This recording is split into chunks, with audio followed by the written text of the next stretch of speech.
করা হচ্ছে বা যারা আসামি না তাদেরকে নতুনভাবে আসামি করা হচ্ছে। যেমন ধরে নেন, আমার একজন কর্মীকে যদি বলে সে আওয়ামী লীগ করে, এটা প্রমাণ করতে করতে নির্বাচন শেষ হয়ে যাবে। ধরে নেন আমার এক কর্মী কি বললো সে আওয়ামী লীগ, কেস দিয়ে দিল, কেস ঠুকিয়ে দিল, এটা প্রমাণ করতে করতে নির্বাচন শেষ হয়ে যাবে, অথচ সে আওয়ামী লীগ না। এর জন্য আমি প্রশাসনকে বলবো লেভেল প্লেইং ফিল্ড রাখার জন্য কোনো অবস্থাতেই প্রতীক বরাদ্দ হওয়ার পরে যাদের বিরুদ্ধে কেস নাই এরকম কোনো রাজনৈতিক কেস দেয়া যাবে না, যে আওয়ামী লীগ করে সেইটা করে এরকম কোনো কেস দেয়া যাবে না। যদি আপনি এরকম কেস দেন তাহলে আমাকেও যদি আপনি আওয়ামী লীগ বলেন, সেটা তো কোর্ট প্রমাণ করবে আমি আওয়ামী লীগ, নির্বাচন তো শেষ। কি কথা ঠিক না?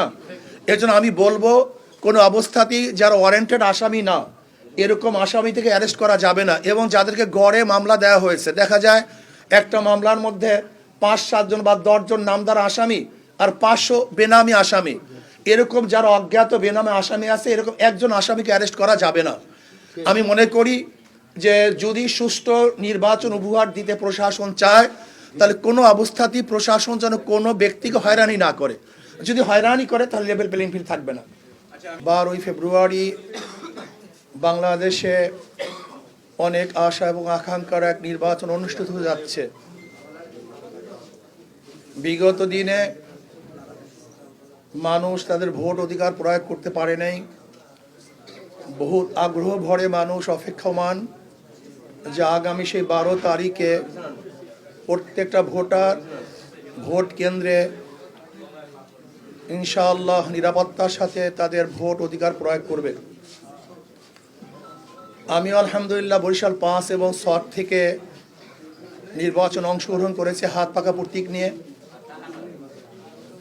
আমার আর এক ভাই হযরত মাওলানা মুফতি সৈয়দ আবুল খায়ের সাহেব, তিনি বরিশাল 4 আসন থেকে নির্বাচন অংশগ্রহণ করেছেন হাত পাকা প্রতীক নিয়ে। আমি কেন অংশগ্রহণ করেছি? আমি বিশ্বাস করি বর্তমান প্রচলিত যে বন্দোবস্ত আছে এই বন্দোবস্ত মানুষকে, বাংলাদেশের জনগণকে নিরাপত্তা দিতে ব্যর্থ হয়েছে, জুলুম অত্যাচার অবিচার বন্ধ করতে ব্যর্থ হয়েছে, এদেশের টাকা বিদেশে পাচার করতে ব্যর্থ হয়েছে, গরিব দুঃখী মেহনত মানুষের অধিকারকে বাস্তবায়ন করতে পারে নাই, শিক্ষার উন্নয়ন ঘটাতে পারে নাই, চিকিৎসার উন্নয়ন ঘটাতে পারে নাই। আমাদের দেশের যেইভাবে উন্নয়নের কথা ছিল সেইভাবে উন্নয়ন আমরা করতে পারি নাই। মুসলিম, হিন্দু, বৌদ্ধ, খ্রিস্টান সকল জাতের সকল ধর্মের মানুষ যেভাবে ঐক্যবদ্ধভাবে দেশটাকে গড়ার কথা ছিল সেইভাবে আমরা করতে পারি নাই। এর জন্য আমি চাই আগামী 12 তারিখে সকল ভোটারগণ হাত পাকা প্রতীকে ভোট দিয়ে বাংলাদেশের অসমস্ত কাজগুলিকে ইনশাআল্লাহ পূর্ণ করার ইনশাআল্লাহ প্রত্যয় গ্রহণ করবে এবং আল্লাহর জমিন আল্লাহর হুকুমত কায়েম করে প্রত্যেকটা মানুষের অধিকারকে ফিরিয়ে দেওয়ার জন্য আমি সমস্ত ভোটারদেরকে আহ্বান রাখব।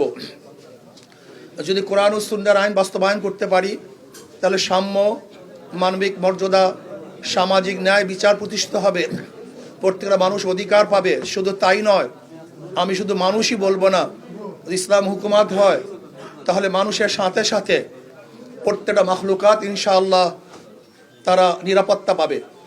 এর জন্য আসুন আগামী নির্বাচন যেন সুস্থ হয়, এর জন্য প্রশাসক যারা প্রশাসনে আছেন আমি তাদেরকে অনুরোধ করব, দীর্ঘদিনের আশা এবং আকাঙ্ক্ষা নির্বাচন হতে যাচ্ছে, কোনো অবস্থায় যেন প্রশাসন কোনো দিকে ঝুঁকে না যায়। আমরা এই দিনে লক্ষ্য করতেছি প্রশাসনের যে ঢিলা ঢালা অবস্থা, তাতে এক সুষ্ঠু নিরপেক্ষ গ্রহণযোগ্য নির্বাচন দিতে পারবে কি না জনগণ সন্দেহ করছে। এর জন্য আমি বলবো কোনো অবস্থাতেই যেন কোনো দিকে ঝুঁকে না যায় এবং দখলদারি, জোর, কালো টাকার ব্যবহার যেন কোনো অবস্থাতেই নির্বাচনে না হয়। আমি সাংবাদিক বন্ধুদেরকে বলবো, আপনারা জাতির বিবেক, আপনারা যদি ইনশাআল্লাহ বস্তুনিষ্ঠ সংবাদ পরিবেশন করেন এবং জাতির প্রত্যেকটা প্রকৃত অবস্থা যদি তুলে ধরেন তাহলে ইনশাআল্লাহ এ দেশ সঠিক পথে চলতে বাধ্য। আমরা কোনো অবস্থাতেই বিপথে যাওয়ার কোনো সুযোগ থাকবে না যদি আপনারা সঠিকভাবে আমাদেরকে পরিচালনা করেন।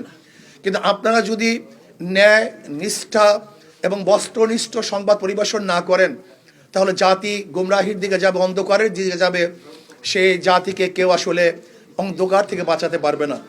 এর জন্য আসুন আগামী জাতীয় নির্বাচন, গুরুত্বপূর্ণ নির্বাচন, পুরানো বন্দোবস্তকে পরিবর্তন করে নতুন এক বন্দোবস্ত প্রণয়ন করা নির্বাচন, এর জন্য আমি আহ্বান করবো আসুন আমরা সবাই সেই নির্বাচনকে সঠিক, সুন্দর, নিরপেক্ষ, গ্রহণযোগ্য এক নির্বাচন উপহার দেওয়ার জন্য যা কিছু প্রয়োজন সব কিছু যেন আমরা করি এবং যে যেখান থেকে যতটুকু পারি সেই সাহায্যে আমরা অগ্রসর হই। এই বলেই আমি আমার সংক্ষিপ্ত বক্তব্য শেষ করছি। ভরসা পেতে নিজেকে হতে হয় পাটের মতো দৃঢ়, ঠিক যেমনটা জেরুসালেম করা হচ্ছে বা যারা আসামি না তাদেরকে নতুনভাবে আসামি করা হচ্ছে।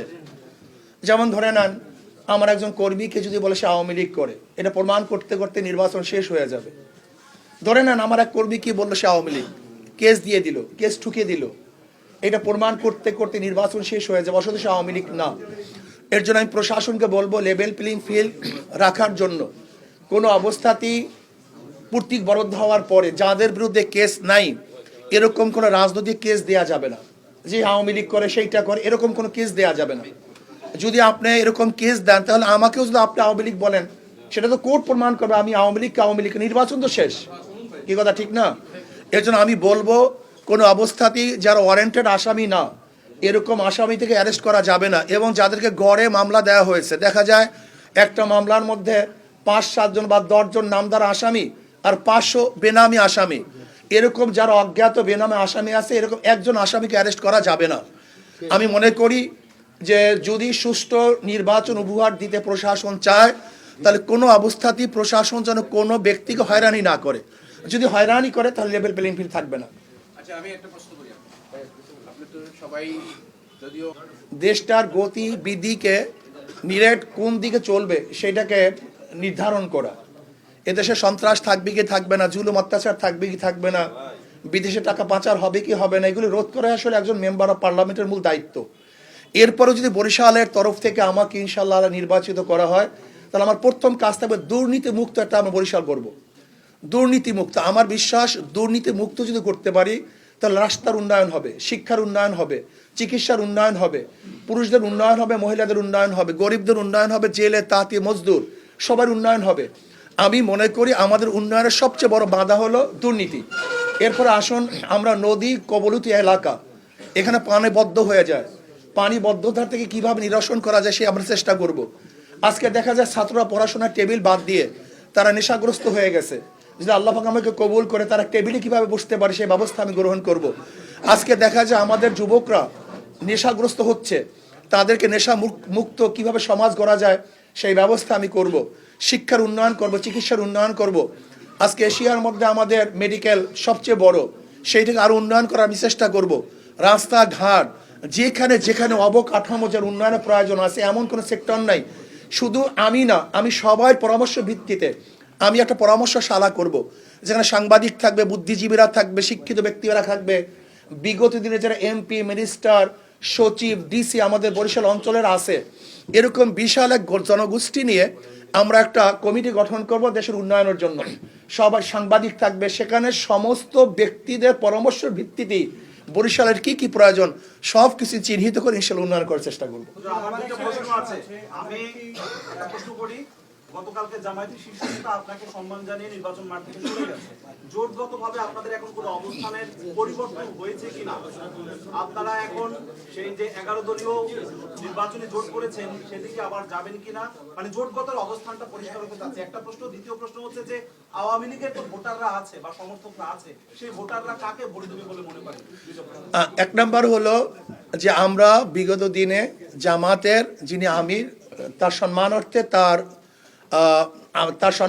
তার সিটের মধ্যে আমরা নমিনেশন পেপার সাবমিট করিনি হাত পাকার পক্ষ থেকে। তিনি আমাদেরকে সম্মান করে তাদের প্রার্থীকে এখান থেকে তুলিয়ে দিয়েছেন, এর জন্য তাকে ধন্যবাদ, আমরা শুকরিয়া জ্ঞাপন করছি। আমি কালকে জনাব অ্যাডভোকেট হেলাল সাহেবকেও আমি মোবাইলে ধন্যবাদ জ্ঞাপন করছি এবং অন্যদেরকে ধন্যবাদ জ্ঞাপন করেছি।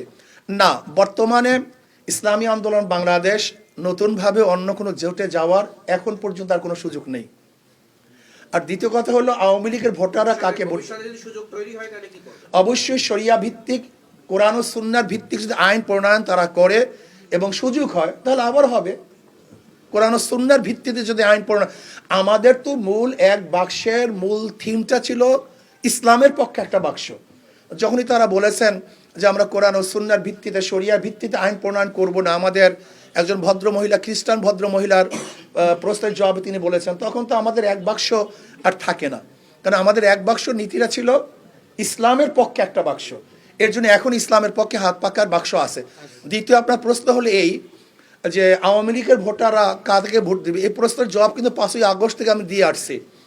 আমি বারবার বলেছি আওয়ামী লীগ যারা করে, আওয়ামী লীগ করার কারণে আপনার দেশের নাগরিকত্ব বাতিল করেন নেই, সরকার তো দেশের নাগরিকত্ব বাতিল করে নেই, সে দলকে সে ব্যক্তি করছে, সরকার কি করছে, দল অবৈধ ঘোষণা করছে বা দল এখন কার্যক্রম বন্ধ করছে, নিষেধাজ্ঞা জারি করছে, কিন্তু তাদের তো নাগরিকত্ব বাতিল করেনি। যদি তারা দেশের নাগরিক থাকে তাহলে তার নাগরিকত্বের গ্যারান্টি দেওয়ার দায়িত্ব কার? সরকারের। যদি তার বিরুদ্ধে কেস না থাকে, মামলা না থাকে, তাহলে তার নাগরিকত্বের দায়িত্ব, তাকে নিরাপত্তার দায়িত্ব তো সরকারের। কাজে অবশ্যই যাদের বিরুদ্ধে কেস নাই, যারা অন্যায় করে না, অবিচার করে নাই, যদি সে নাগরিকত্ব বাতিল না হয়, তাহলে আমি মনে করব অবশ্যই তার নাগরিকতার গ্যারান্টি এবং তাকে সুযোগ সুবিধা দেওয়ার দায়িত্ব সরকারের। নাম্বার 1। নাম্বার 2, আওয়ামী লীগের ভোটাররা কাকে ভোট দিবে? যাদের মাধ্যমে তারা নিরাপত্তা পাবে, জান মাল ইজ্জত, ব্যবসা বাণিজ্য নিরাপত্তা পাবে, তাদেরকে ভোট দিবে। আমি একটা প্রশ্ন করতে চাচ্ছিলাম, আপনি তো বাংলাদেশের অন্যতম একজন ইসলামিক স্কলার, আর আপনি ইসলামী আন্দোলন বাংলাদেশের সিনিয়র নায়েবে আমির, আপনি যদি বরিশাল 5 এবং 6 আসন থেকে নির্বাচিত, এখন তো আমার মূল কাজ হবে এইটাই। এখন যেরকম আমার মূল কাজ সফর, তখন তো মূল কাজ আমার এইটাই হবে। যুক্ত করতে চাচ্ছিলাম, আপনি যদি নির্বাচিত হন তাহলে দেশের নারী এবং পিছিয়ে পড়া জনগোষ্ঠীর জন্য কি করবেন? আর গণমাধ্যমের সাথে আপনার একটা ভালো সম্পর্ক রয়েছে, গণমাধ্যমের দীর্ঘদিনের একটা দাবি রয়েছে সাংবাদিক সুরক্ষা, সেই সুরক্ষা আইনটিকে আপনাদের দল যদি ক্ষমতায় আসে তাহলে আপনারা বাস্তবায়ন করবেন কিনা? আর বরিশালে তো ইতিপূর্বে সদর 5-এ এবং বিএনপি প্রার্থী জয়লাভ করেছে, এই আসন আপনারা জয়লাভের ক্ষেত্রে কতটা প্রত্যাশা করেন? দেখেন, একটা হলো সুরক্ষা।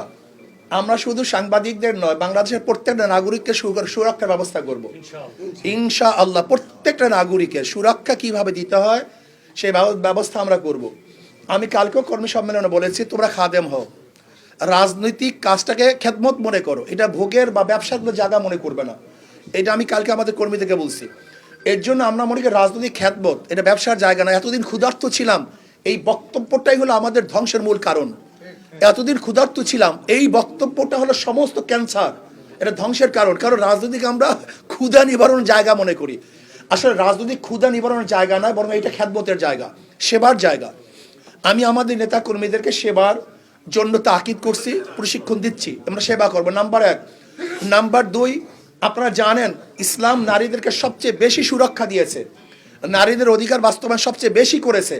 কিন্তু ব্রিটিশ এবং পাশ্চাত্যদের যে নিয়ম যে কানুন, তাতে আমাদের নারীদেরকে সুরক্ষা করতে পারে নাই, বরং আমার নারীরা সবচেয়ে বেশি ধর্ষিতা হচ্ছে, ইফতিজিনের শিকার হচ্ছে। আমার মা বোনরা সবচেয়ে বেশি আজকে বিবাহ বন্ধনের বিচ্ছেদ ঘটাচ্ছে। আজকে আমাদের সমস্ত মা বোনরা বেশি অধিকাংশ